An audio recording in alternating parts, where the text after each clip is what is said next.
Welcome to Digital Hospitality. I am your host, Sean Walchef. This is a Cali BBQ Media production. Day 3, Wonderfront Fest. I am here with the founders of Uncle Ed's Damn Good Vodka, and we've been having a damn good time. Welcome to the show, Walt and Ed. It's a pleasure to open up your headquarters here. I can't believe what you guys have done at Wonderfront Fest. It is unbelievable to see the amount of people that are coming in, enjoying your vodka, taking selfies at the teepees, and just kind of soaking in this 3-day festival that Ernie Hahn has put on. So welcome, gentlemen. Well, Sean, thank you so much for having us here. Honestly, it's amazing. Absolutely. Yeah, overwhelming. It's exceeded all our expectations. So one of the coolest things about this show, for those of you that have never tuned in, for us, we own a restaurant, and because we started a podcast 2 years ago, it's allowed us to go outside of our restaurant walls and learn more about media, marketing, other businesses, other brands. And one of the things that always attracts us with digital hospitality is brands that understand that the brand is so important, but it's the people behind the brand. And that's what attracted me immediately. Brad Engel, who owns Flagship, who's a huge activation. Their family has been running Princess Cruises to get people on and off. They've had yacht parties. They have the green room for the bands. But he introduced me to Walt. And Walt came out to our restaurant and he told me the story about how this vodka company started. And it was something that, for me as a small business owner, I was touched to know that two brothers who are a yin and a yang of each other somehow pulled off this epic brand. And first of all, thank you for having me here. And Walt, maybe you can just kind of let us know kind of how it all started. Yeah, absolutely. I mean, and well, the key to this, it's family, right? It's Ohana. So right up here on that mic. The key Don't to be this, afraid to yell. We're at a festival. I'm gonna yell We're at right a festival. Yes. Like your Ben Harper on the main stage. Yeah, I don't think I could sing like Ben Harper, but maybe. No singing. No singing. No, I mean, it really is. It's about family. And, we created, our distillery 10 years ago. We've been in this business for, about 12, 13. Ed's been in it for a lot longer. And, what we see as the most successful brands, not just in alcohol, but all along, is small, family-based, true, authentic stories, right? So we came up with the concept when Ed left our distillery in Boise to move to the Big Island and fulfill his dream. It was really kind of a defining moment of what do we do with, where's our business going to go? What are we going to do? And I just saw Ed live his passion so much. And we had been struggling for a while with, we're in this industry that it's so massive. I mean, worldwide, the liquor industry is it's incredible. Right? And it's not just a commodity. Vodka's treated like a commodity. Vodka's treated like this party drink, bottle service. And the issue with us is we're not trying to promote drinking, we're trying to promote temperance, right? It's about drinking and thinking responsibly, and that's really been our motto. Enjoying. Yeah, but enjoy it responsibly. So how do we do this and still create an authentic story? And it just fit. My brother simplified his life, right? He's going to live a sustainable life on the farm, and his dream really is to give back. So what if we did that with the alcohol space? And what if we could teach a little bit different message about, hey, be responsible to the environment, be responsible to your bodies and those around you, and think about your community, right? And honestly, be responsible. So that's really the core value of the company. And then whoever we bring into our team, it's family. So that's kind of a little bit of the background. But you got to have fun doing it. Yeah. If you can't have fun doing it, maybe you need to focus somewhere else. So what inspired you to go off grid? Oh, go off grid. There's a host of reasons. I mean, the matrix and, politics and lifestyle and, the ability to take a deep breath and kind of do what you want to do and feed yourself, take care of yourself, really kind of get out of that. I mean, I bought into the American dream. I was living it, good job, all of that stuff. Yet it just wasn't fulfilling for me. There was something missing. I'm a nature freak. I need to be outdoors. I need to work with my hands. All of these wonderful things. The opportunity arose. We sold off most of her stuff, packed the rest in a container, and my wife had never been to Hawaii. We bought a place there, and she just hopped on with us, and we moved. That's a And we big went over deal, there. getting the wife to buy in. It's one thing to be compelled. It's another thing when the family buys in. It makes me feel good that she trusted me, you know, that, okay, he's taking me someplace that's safe, you know, where I can be healthy. Health was a big part of it. You know, a good, clean lifestyle, fresh air, access to the right kind of medicines. So yeah, that kind of stimulated that whole thing. I needed to try something different. And I see that with so many folks that we talk to is, yeah, we get it. You know, we're doing what we're doing. We're making ends meet, but it's kind of empty. You know, what can I do to fill that in?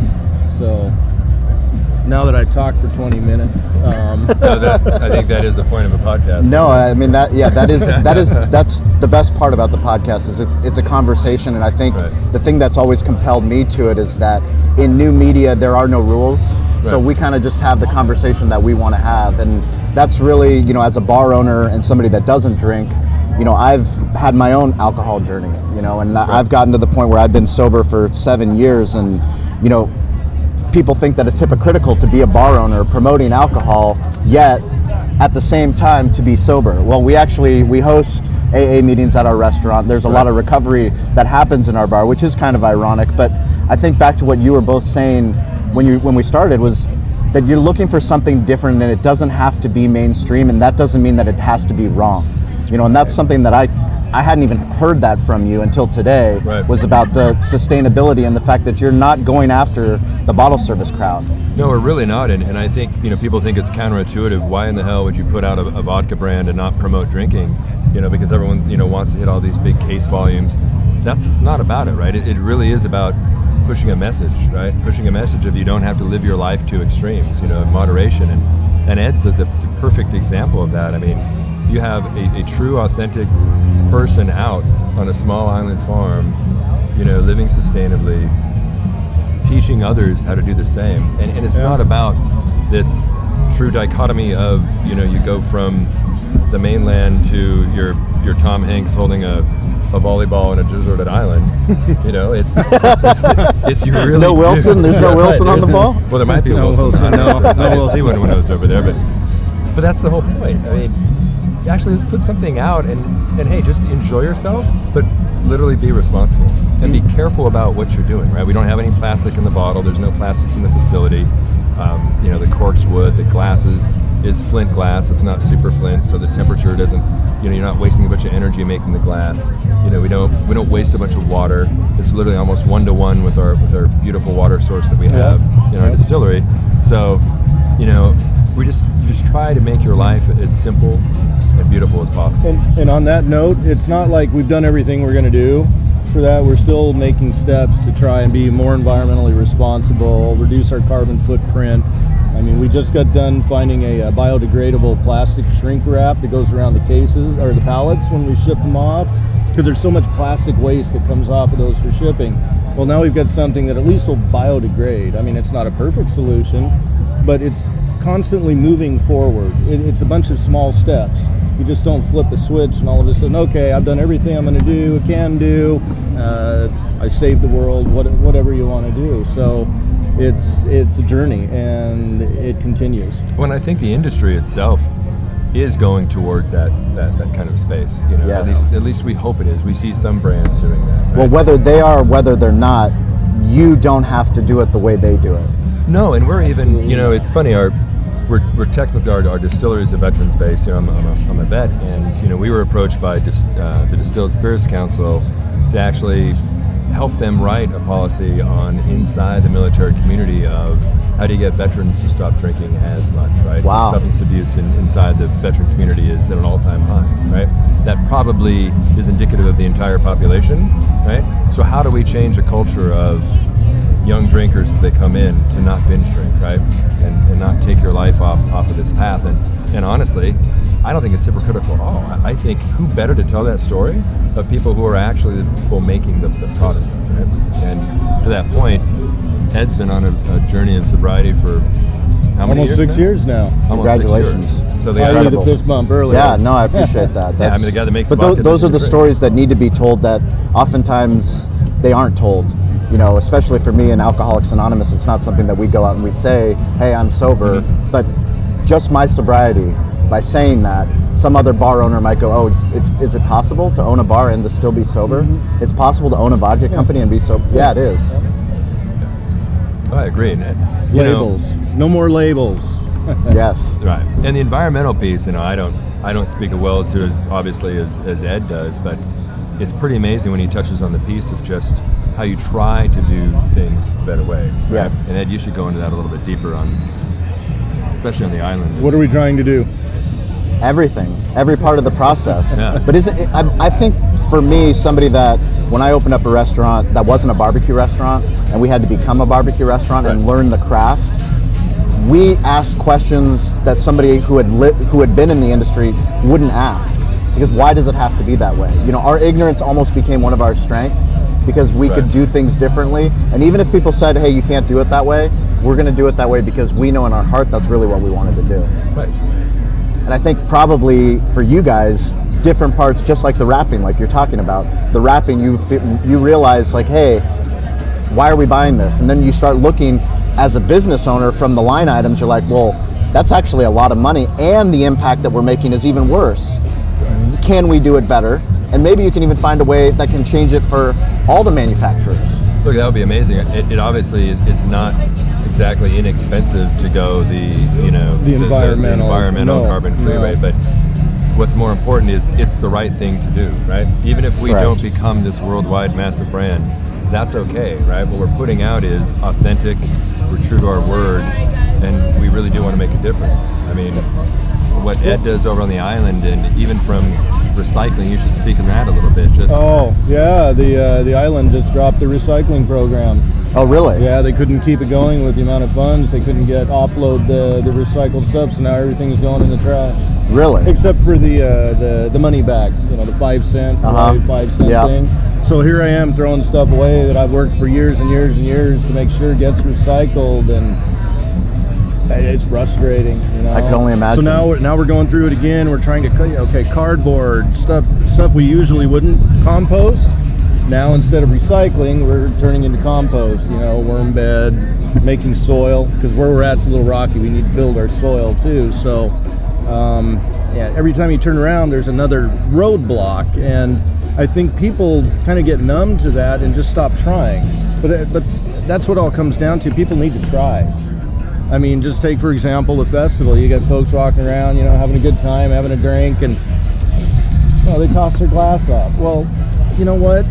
There's bins every 25, 30 feet. Come on, everybody should jump in and at least try. Yeah. Small steps. So, I can't tell you how much I respect that. Primarily, my wife she absolutely loves the environment. She's obsessed with making sure that as a household, we do the little things, just the little things to make sure that, the plastics and the trash and the compost. And sometimes I get frustrated, but then I have to hold myself and go, she's right. Like, if everyone came up with that approach, if each of us just did our little part, that would make such a huge impact with the water and with recycling, with all those things. It's a lifestyle. It's a commitment. How good we really have it. I mean, the majority of the world doesn't have access to clean water, and I tell you, from someone from the mainland, and I go visit my brother, and you realize he's actually living off of rainwater. Mm-hmm. I mean, it's so easy to just go turn on the tap or grab that bottle of water. I mean, it's pretty amazing. And sometimes there's no 10-minute showers, no 10-minute hot showers. Get in, get out. Yeah. Pause. Yeah, but that's okay. Yeah. Even when I come back to the mainland, I take a shower, and as soon as I'm done, getting wet, getting ready to lather up, I turn the water off. I just don't even think about it. So through trying and then repetition, all of a sudden I've gained a healthy habit. At least, not necessarily for myself, but for the environment, at least for our impact. So, but even the way we make, honestly, just going back to the way we make it, it's not, people ask, well, why don't you just make it in Hawaii? Well, one, that's literally almost impossible to do what we're trying to do, and two, Ed can talk about this more, it's not exactly environmentally friendly to make it in Hawaii and ship it to mainland. Oh yeah, the transportation costs, the fuel use, of course, obviously there's money attached to it too, but it just adds a lot more to our footprint by adding extra transportation. That feeds into this whole local community, like here, the community that I feel here in San Diego. where everybody's pitching in. You have a community that can help provide for itself. You have everything you need here. Yeah. You know, so shipping of food. You know, why are we shipping, lettuce from California to Canada? You know, so they're looking at ways in Canada to go to vertical farming to provide that lettuce there, lower cost. You eliminate that huge footprint of shipping. So there's a lot of ways to skin this cat, so to For speak. sure. I'd love for you guys to talk a little bit more about, for us it's ABB, which is always be branding. Right. Brand is so important in this day and age, especially the digital age where we're all trying to share our story. And it's a new model, it's before when you have a business, you would go to print and you go to the newspaper, Right. you go to radio, you go to TV to try to get your message out. Now, you're distributing on the internet, and in order to do that, you have to be memorable and you actually have to stand for something. Right. Talk about the conscious decision that you guys made to make Uncle Ed the brand. Well, honestly, a lot of that came from, just years of discussions back and forth with another partner in our brand, Cisco Adler, amazing music producer and musician and just, creative artist all the way around. And we really struggled because he said, look, you got to put Ed on the bottle, right? You're really going to tell that story. And I thought to myself, well, He's the one, huh? well, talking my brother into it might be one thing. Talking, my sister-in-law into it, that was a tougher sell. Oh, really? Oh, yeah. No, Interesting. there was You better get the sign. thrown You better at, get the sign off. thrown at Walt on that one. But at the end of the day, we had to make a decision, and it was, hey, look, there is nothing more authentic as my brother, Ed, right? And the story. And the story and just The mission. everything about it. So we knew that as long as we could control what our marketing was going to be and what partners we align with, and just have a really clear licensing and understanding that the brand does not get portrayed a certain way, right? Right. You have to stay true to that mission, and then it's just make sure everything that we say is true, right? From the Yeah. stainless steel and our Authenticity, distillery. Yeah. period. Authenticity. And I wouldn't be on this ship unless this Correct. was real story, real deal. I mean, no posing. And I think that's the thing that everyone strives for. I mean, I know I Oh. strive for it. You know when something's overproduced. You know when someone's trying to sell you something, and then you're compelled to go and listen to people that this is who they are. That's what, no one's forcing vodka down them. No. If you want to come and enjoy your time over here, these people are having a fucking amazing time. Right. The last 3 days, every time I come by here, people are taking selfies. They're all hanging out, lounging, just really enjoying. And no one's forcing them to buy vodka. That's the whole point of not just our brand, but even this space. It's, look, we're not here to sell you something. You don't have to have a VIP ticket Correct. to get in. I mean, obviously the festival's selling the vodka. That's what they have to do. But at the end of the day, come anywhere, enjoy, music, and just relax. So have some fun. Kind of the same thing on the brand. And you look at the brands specifically in vodka that are so popular. There really is a Tito, right? Mm-hmm. There really is a guy doing his craft, and over the last 20 years, he's built it into the #1 brand in America, right? And it's based off of authenticity. And we don't expect to be that large, and that's really not the point. But we are going to stay true to the brand. We're not going to be a sellout. Sure. We're not going to do all those things, and we're just doing something we love. And to be able to do it with family, and then pass that on to, my son, who got him that he is like Uncle Ed's dad, obviously. Yeah. I mean, to be able to pass that on to our boys and families. I'm not going to wait to pass it on. My goal is to use this as a platform and start to give back and to drive some change out there. I mean, it's one thing to have a voice and share your opinion on what you think needs to be done and try and get folks to buy off on that. But when you have a platform, I mean, because eventually that's what you have. You have a lot of people that buy into what you're about. So when you share that information and let them know about things, they read, they investigate, they get involved. So for me, it's a way to really get some of these environmental impact issues addressed. So, and one thing, going back to my wife, sister-in-law, is that this would not be possible whatsoever without our family's support, without our friends' support, without our community's support, without the support of Wonderfest. And wow, Look at that. Look at that. Speaking of Mr. What a great Wonderfront. segue. Speaking of Wonderfront. Mr. Wonderfront himself. This is a damn good space right here. It's a It damn is, good right? space. Love it. Well, welcome to the podcast, Ernie. You are the man behind the man, Mr. San Diego, the man in the arena. I know Paul Thornton is somewhere out there putting out fires or starting them, one or the other.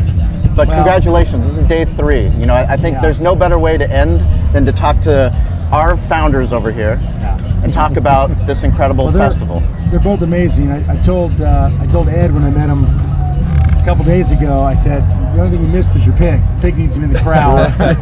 VIP. Pig's more famous than Ed is. So these two are great. Walt and I have become good friends over the last 6 months. When we met, we got involved.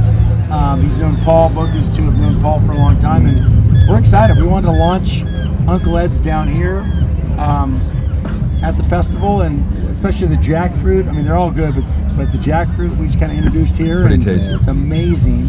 Very tasty. I'm not even a vodka guy, to be honest. I like honesty goes a long way. I mean, Ernie. it's right.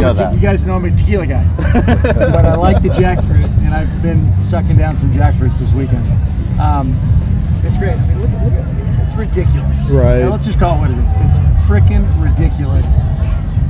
And that was the concept that we had with this beautiful day, and it couldn't be a better day with Uncle Ed's, and there's a lot of thirsty people. I'm sure they're putting down some damn good vodka.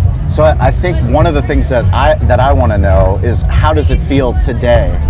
Does it feel like you thought it would? It does. You know, I'm actually getting to the point where I'm getting a little sad because it's almost over. It's almost over, right? I look forward to those things for so long, and it's been so much work, and now I'm thinking like, wow, we only got, I don't know, 6 hours, 7 hours left, and so I'm happy and I'm sad.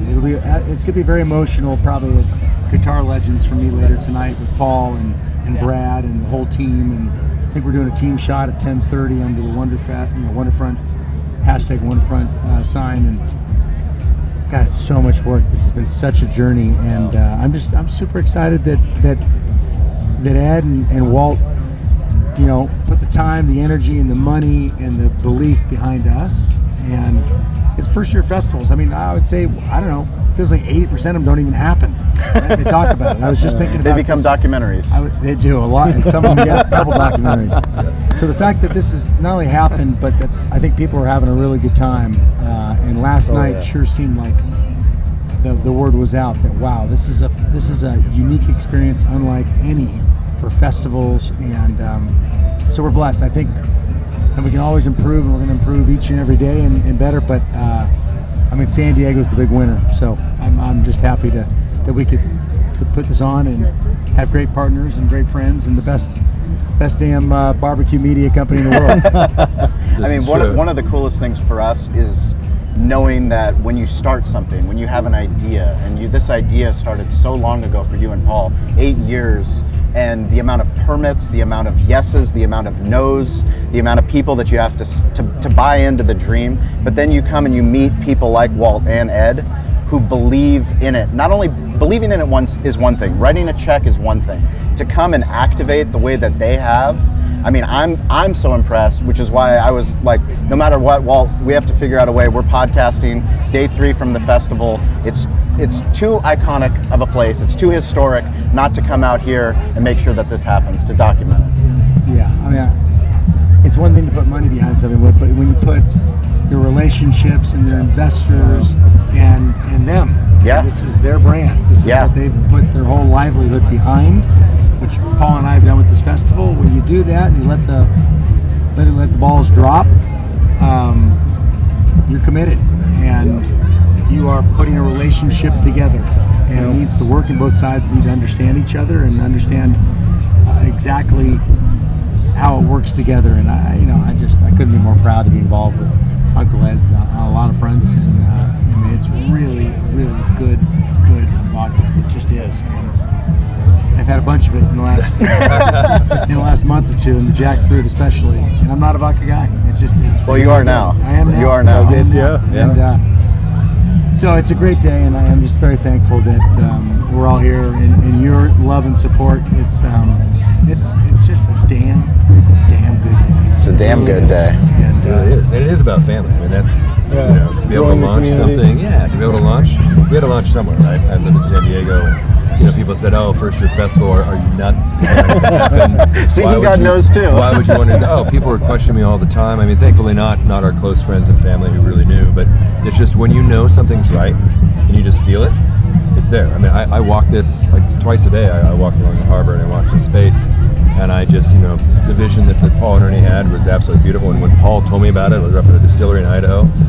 I was like, not just but hell yeah. It makes sense. And where else would you, it's the best city in the world, San Diego. It really is. Beautiful city. Absolutely. You're on the water. You have everyone has been so accepting and loving of us here. It's just, where else would we get that? And it's amazing. So what are you going to do for next year? For Wonderfront? Oh. Yeah. Well, that might be a trade secret. Can they get more space? Yeah, I think, What can they get? There's going to be a whole. They're I'm trying to broker a deal for you, Ernie. What's happening? There's a lot to figure out. I would tell you, this is a damn good space. Are people- These teepees, There will be a pig. trees. There will be. We the might pig's fly gotta make Tuk it. Tuk in. I Yeah. think we will I not. don't We will not negotiate a year or two deal without the pig. The pig's going to be part of the pig rider. has to be there. We'll work For something sure. out. Yeah, the pig's got to be transported from Hawaii. You might have to and turn your Pig- barbecue hat around when you Okay. talk to the Oh, pig. yeah. Oh yeah, no problem. We won't. No pork that day. no baby. pork. Yeah. We'll do brisket. Well, guys, I got to jump off to the next I can't believe you still have a voice. Thank you for stopping by. Thanks for having me. Love you guys. Seriously, thanks for everything. Let's, Thank you, let's brother. finish strong. Finish Take the strong. opportunity. Finish strong. Love you. Love you, man. Here, See you, brother. There we go. Thank you. Ernie Hahn still grinding. This guy's Yeah, been on every single I news can't channel. believe he's I still can't on believe he his has a feet. voice. I mean, the amount of steps he's put in, it's just I don't think he's pretty, slept for the. pretty, I think burned pretty out his legendary. pedometer. He hasn't slept for pretty the last year. legendary. Yeah, I don't know. You might not sleep tomorrow, but Tuesday's going to be a heavy sleep day. Oh, 100%. Tuesday will be a heavy sleep day. For Into sure. Wednesday, probably. Into Wednesday. So, But we got lucky. We get to see, the architecture and the dream and the whole vision last year when they unfolded it, and it was almost too good to be true. And a lot of people doubted them. How could you pull this off? And I just think collectively, everyone that was involved with it, everyone just went behind it and said, "We got to make it happen." I mean, I'm glad you talked about that, because that's one of the things that kind of gets overlooked is there are people that do have big visions, and there are people that are able to pull things off. Very, very few. Oh, let me get in this. That's right.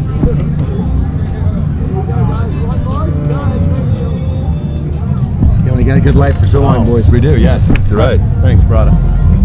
But yeah, part of the magic that is Ernie Hahn is that he sells the vision. He also follows up, but he also wants to connect the pieces in between Right. and give people access to the behind the scenes, so that you feel like this feels like my festival. I'm not putting this thing on, but my team is here, my family's here, my wife is here. You guys have become fit. Like we're all buying into this. It's thing. an extension of family, and I've known Paul Thornton for 20 years, and you can't get more of a solid person of integrity than Paul Thornton. I mean, he's just amazing. His family's amazing, and then along comes Ernie, then along comes folks like you. I mean, literally everyone who's been involved with this has been amazing. And if people are thinking of joining the festival next year or getting behind it, they 100%. You better do it now. Being in the music better do industry it for now. a while, because this is what we did for a long time. Yeah. There's nothing like this out there. There's not. I mean, Hangout's amazing. Bonnaroo, all of this are great. This is going to be something magical, and we're at something literally historic. And it's the vision of Paul and Ernie, 100%, and Brad and the other partners. I mean, I talked to Paul on the press tour. It was the first time I had ever met him, and I only got 5 minutes with him. But just in those 5 minutes, to hear what was coming out of his mouth and how passionate and how true and authentic he was to the vision of it being bigger than, it's like, we're not building this for a one-year event. Like, we're building this for a South by Southwest. We want this to become a place where industry icons, they come and they meet emerging talent. They sign emerging talent. Like, they're going to come, and there's going to be so many different opportunities to turn this into something bigger than we can even imagine right now. Well, to be able to do it with such skill, trying to manage this many artists, the agents, the managers, the egos, the families, the guests, that alone is an absolute nightmare. And all the naysayers, because as much as I'm San Diego to the core, but we're a naysayer place. It's what have you done for me lately? So the fact that they can get through those hurdles and get these things done, testament. Look, Paul is a machine, and he's such a skilled, he's a skilled craftsman at the art of promoting, and he's just done an amazing job. And when you have someone as skilled and technical as Paul Thornton, and someone as outgoing and lovable and Mr. San Diego as Ernie, I don't know anyone that doesn't like Ernie. That's a pretty bizarre individual if there is. The guy's just amazing. Yeah. Right? And so it just really, it attracts love. And you walk around this festival, we did that a lot last night. Everyone's happy. Right, I'm sure, I'm sure there's some, people, there's some issues, but I've never been to a festival where you have 20,000 people walking around literally happy and enjoying themselves. Yeah. I think that's one of the coolest things. That's the thing about music. Music brings all different types of people together, and my wife and my family, they're from Bulgaria. They came out here. We were walking up and down Seaport Village with my son and my daughter yesterday, and just it was a cornucopia of people of different backgrounds that had passes, that were listening to the Latin stages, the rock stages, the hip hop stages. When we went and saw Pennywise, it was, you name it, they were all here, and that made me proud as a San Diegan to see this part of San Diego, because you need reasons to get out and to do things different in life. Right. And festivals disrupt those things, and they give you cause to celebrate life. And I think that's, obviously evident of what you guys buy into, and something that's really, really cool. And the ability to build, and what you're doing is building a stronger community. Correct. It's wonderful. It's wonderful. You're building a connection point. I think that's, one of the things about digital hospitality. We're so obsessed with making sure that businesses are digital and they're mobile first, that you can be discoverable on Instagram and Facebook and Twitter. That's great. But it's the second piece, it's the hospitality piece, and it's, that's true to our core as restaurant owners. Hospitality isn't about automation, about getting rid of people, it's about getting people together. And if that means that it has to start digital for someone to find out about Wonderfest and then to come here, once they get here, that changes everything. That changes everything. Well, and I think what people, go ahead. Well, it's like selling a bottle. If you have somebody come along and they look at the bottle and they buy it, that's great. But you want them to come back and buy another one, whether it's for them or for a friend, or they want to share it. It's exactly what you said. Well, and it's not transactional. That's, what I think gets lost in big brands, big festivals, and this goes across any industry. When things become transactional, I think that becomes less and less interesting to, especially the younger generation, where they want to tag somebody as Generation Z or Millennial. It's, people want to connect with other people, right? Yeah. And when people really get to understand, like on Wonderfront, there's 3 or 4 amazing families behind Wonderfront in this vision, and they all love each other. Ernie and Paul hang out all the time, and their families. It's your family when you come to this festival. It's not just some big conglomerate. Same thing with us, right? We're not out here. We're not a Diageo. We're not a Pernod Ricard. You're 100%, and that's what's going to win moving forward. It's the companies that understand. You can be the biggest company in the world, but there's people there. If you don't acknowledge the people, and those people aren't celebrated, and they're not willing to come out from behind that company and actually do what you guys are doing. I'll put the hard work in. Look, when Paul called me about, we were in Boise, like I said, at the distillery, we were trying to figure out how to fix a stupid broken pump underneath a tank where, we're all dirty. We do everything from clean the toilets to bottle the vodka, not at the same time. Wash your hands. But Ed, you should honestly talk more about, I've been talking too much. Ed needs to talk more about. I've been enjoying listening. Truly understand the environmental piece of what this means to the man sitting to my right. It's, obviously we all love the planet, we all love, of the earth, but Ed actually is living, he's living it to the core. You definitely have to talk more about that. Over on Araina there in Hawaii, it's we live outside more than we do in. Yeah. We go inside, we sleep. Once in a great while, we'll watch a little TV show or something, but we eat outside. Our kitchen's outside. We cook our food outside. It's covered, but it's outside. We have a heavy rainstorm, we have a flood of water that comes through our kitchen. Yeah. Some people may think that's crazy, but to us, when we're cooking dinner and a bird flies through singing through our kitchen, and butterflies it's the sun setting. There's so many wonderful things for us to be outdoors and living that lifestyle. And what we get back from that is, it's immeasurable, really. And for us to be able to take something, incorporate those values, those those motivating factors and put that into this, and then potentially this allowing us to take it to a broader audience and sharing that. I mean, there's so many things that recently we had all the fires. You know, we need tree warriors. Go out there, plant a tree, buy someone a tree for them to plant it, whatever, do something. You know, we just lost all our koalas. I don't know if anyone's read up on this with the brush fires. 80% of the koala pop, they're to the point now where they will never recover. Oh, that's terrible. You know, our climate's changing, things are changing. People need to change too.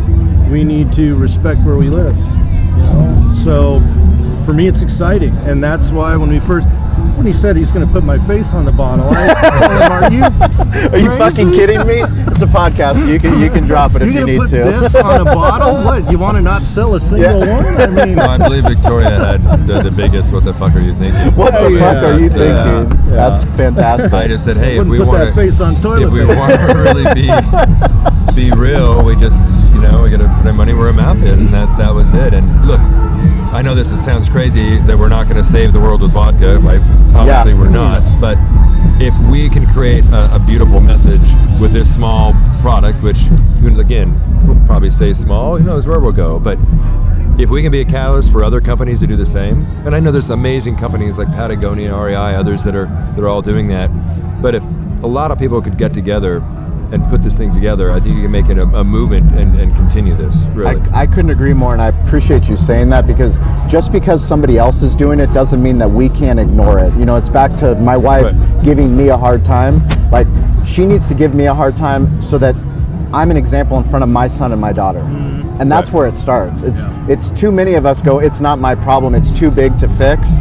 No, when there's trash on the ground, we need to pick it up here at the festival. And if we do it, and if I see you do it, and if I see Uncle Ed doing it, and you guys are talking about it, and it's incorporated into your brand, it's who you are, it's what you're selling, that little impact. Absolutely. It's that ripple effect. Yeah, look, one thing we haven't mentioned is the partnership. Waves for Water. That was our first step in that direction. Yeah, we had him here earlier. Phenomenal company started by John Rose, surfer, and their team put together a concept where they were going out, and I think it's wavesforwater.com, or .org. They literally were going out surfing out in these third world countries and walking through these villages, and they wanted to help, right? How could they have this cool, amazing life? And what could they do to give back? So they started bringing portable water solutions to these third world countries, to these villages, providing water solutions. And it's become it's taken off like crazy. And again, authentic brand on our side, they are unbelievably authentic people. And what they're doing is just amazing. And the tie-in with the fact that 60% of our product is water. My brother lives My brother lives on a farm where he lives off of rainwater. Yeah. It makes sense. And I know he's probably shy about this, but he's one of the foremost experts on water out there. I mean, he's an environmental scientist. He's not a bartender. Nothing wrong with the way people become distillers, but I've worked with a lot of water. Well, my hope is somebody like you that has that knowledge eventually figures out that you can share that in little ways on a YouTube channel, on a YouTube platform, through a podcast, whatever that might be. You're already out there doing those things, and that's the impact. I mean, it's not about the vodka. It's less about the vodka than it is the mission behind the vodka. Right. And that's. Yeah, we're not.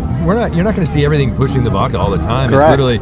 I mean, this sounds nuts, but our nephew Dane, or my nephew Dane, who's rocking around here. He has a GoPro, and he's going to follow Ed around the farm, and because it's kind of magical to watch my brother go around and. I've seen some of that footage, and it's phenomenal. But it's phenomenal because when I go to my family, my wife, their family lives in a village in Bulgaria. It's it's a third world country.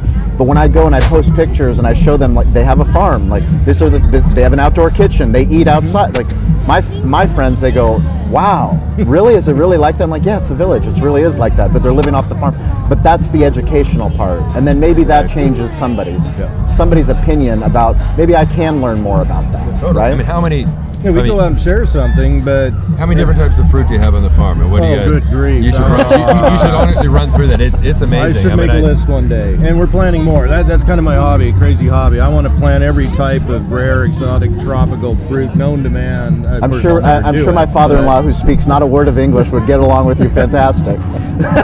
So yeah, it's monocropping. We were going to go there, do coffee or avocados or something like that. We got there and we looked at the land, and it's like, oh my Lord, you know what's left here? There's hardly any of these types of trees left on the island. They've all been, burned down, torn down, built over, all of this. And we're like, we can't do that. We need to save what's there. So we're actually, raising some of these into seedlings to allow some of the local folks to take those to their sacred places to replant and reforest, and how can we tie in leaving what exists and grow what we would like to have in combination, and there's so many crazy things we're working on. It's wonderful. Watching my brother walk around his farm, and the more he talks about what he's doing, the more excited, the more passionate he gets. And honestly, as his brother, it makes me absolutely happy, because I was there watching him, on the weekends, drinking like crazy, hating his job, working into, going into the cubicle every single time, and to see him just absolutely happy. Or, I call him literally every single night. I walk to harbor, I hop on the phone with my brother, and he's like, I just got done with a hard day of work. I, either, fixed a fence or fed a chicken, killed a chicken. I mean, I don't know what he's doing, or picking a jackfruit. I mean, it honestly warms my heart. It makes me feel amazing. It's great. It really is. Well, for you guys to take the time, at the day 3 of Wonderfront, and to share your story, it truly is an inspiration. It's back to, the connectivity of festivals. It's people are compelled when they find something that warms your heart. Right. When it warms your heart and it's something that you go, I like what those guys are doing, or I like the fact that these people, no matter how many people told them no, they're going to actually shut this place down, and they're going to put bands in multiple locations, despite everyone saying that it's not going to work. Yeah. And yet here it is. Here's the proof of concept, and it's real. I'm truly honored to know both of you, and honestly, thank you for taking the time to share the story. We're blessed that, San Diego's been so accepting to us, and we can't wait to start here and spread it up to California and out to the rest of the country. And yeah. So people, they can find you, Uncle Ed's. We're going to put everything we talked about today, any links that we talked about, in the show notes. Okay. Stover, my producer, he's in Portland, but he does a phenomenal job at getting the podcast all tightened up, so that if somebody wants to learn more, we'll have information in there for them to learn more about your company and about your mission, and about also the water company as well. Oh, Waste for Water is amazing. Yep. I mean, if you want to, in fact, I need to get a few units to take back for emergencies. Yeah, it's crazy when you really think about almost 7 billion people on this planet, right? Yeah. And over 4 don't have access to clean water, sanitation. Think about that the next time. Well, you think about that for the generations. I mean, you have kids. It's like it's our responsibility to do something today, not tomorrow, not the next day, but today. If we don't fix our problems now, we're just passing it off to them. Correct. To take care of. Well, why? That's bad parenting. Correct. Anyway. So what's the goal for tonight? Wrap it up. Honestly, Day 3. Oh, we got a lot of hours up. We've got amazing. Give me some of the team members that are. Because I know that having somebody, I have Kim and Steven who are at the VIP stage. Right. Gene came down earlier, and they're part of the Cali team. That if I don't have them, I'm not here podcasting. If I don't have my team out at the restaurant in Spring Valley, I'm over there. So I know you guys have people here that have helped you put this together. I mean, people is absolutely. You don't have the right people. You can talk about process. You can talk about all the different things, but it all starts with literally having the right people, and you can have people who you trust and you love, and and to be extremely diverse. That's what I love about our company. Faye Bemeheny, who runs a co-founder, she's running LA for us. She's from the Middle East, grew up in London. She's came to California literally because she wanted to live a sustainable lifestyle and make a difference, right? She was so excited to join the team. Hayden Burge, same, Malibu, just amazing artist. You have Chaz, who's up there holding the board to make sure this sun doesn't hit us in the eyes. Yeah. Green Tea, Travis Scarborough, OB kid who we've known for 10 years, not just DJ, salesperson, he booked all the talent. I mean, everyone's just come behind. Arrow, something, Arrow? Yeah. Arrow's like Errol's like Mr. San Diego Jr. He is. The guy He has is. more energy than ever. Without Errol, this would never happen. I mean, the guy is just a full rock star.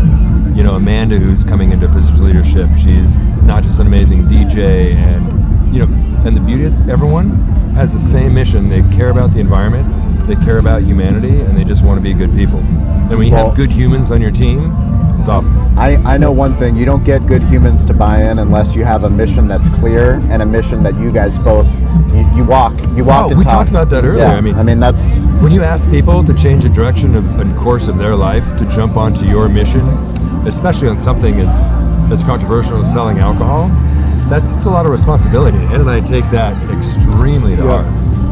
Yep. well, we're grateful for your leadership. We're grateful that Wonderfront actually brought us all together. You know, on behalf of Digital Hospitality, my crew, Blue Vision, these guys have been grinding away. I can't wait to see all the footage That's that they awesome. got. I know they did some Same. epic time lapses to kick off the event, and then I mean, they were up with Tony Hawk and up on top of the Huck Jam and right in front of the stage. amazing. It's going to be some incredible stuff. But No, you guys have done great, Love and it's going to be an amazing evening tonight. I mean, we have music and DJs going all night long, and all the stages. I mean, I think the acts are amazing, and literally, I hope everyone has a damn good Wonderfront. well, I know that at some point in the near future, you'll be able to enjoy some of Uncle Ed's Damn Good Vodka at Cali Comfort. So, if you own a bar, if you own a restaurant, be sure to reach out to these guys and figure out a way to get Uncle Ed's Damn Good Vodka. Get on board with the mission. We I love appreciate that. you guys. We're going to talk about case counts next. Done. Deal. Just one last shout out to everybody who's named we didn't mention.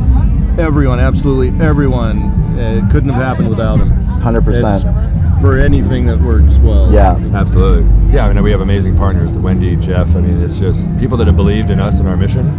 It's a lot of Well, responsibility. We love you it. guys are only getting started, so know, got right? a lot more work to do. Let's do it. Alrighty, let's do it. Right on. Awesome, guys. Love it.